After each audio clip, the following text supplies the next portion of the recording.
नमस्कार मित्रांनो, मी व्यवहार नरेंद्र प्रभाकर तुमच्यापुढे कविता सादर करतोय। कवितेचं नाव आहे तुम्ही नसता तर।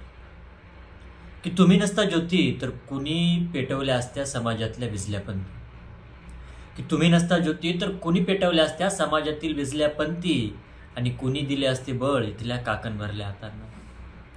की तुम्ही नसता ज्योती तर कुणी पेटवल्या असत्या समाजातल्या विझल्या पंथी आणि कुणी दिले असते बळ इथल्या काकणभरल्या हातांना। कुणी पेटवल्या असत्या इथे स्त्री शिक्षणाच्या मशाली। की कुणी पेटवल्या असत्या इथे स्त्री शिक्षणाच्या मशाली तुम्ही नसता तर। कुणी केला असता उद्धार इथल्या निजल्या समाजाचा।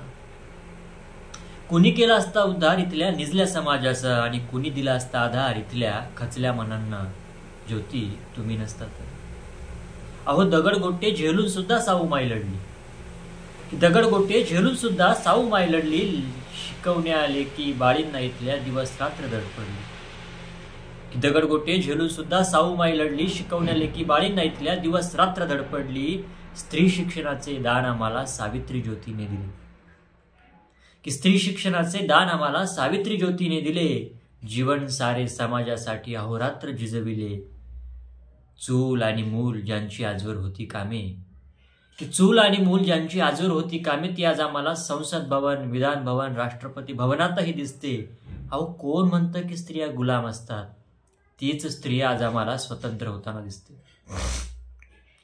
की चूल आणि मूल ज्यांची आजवर होती कामे ती आज आम्हाला विधान भवन, संसद भवन, राष्ट्रपती भवनातही दिसते। की कोण म्हणतो स्त्रिया फक्त गुलाम असतात? तीच स्त्री आज आम्हाला स्वतंत्र होताना दिसते।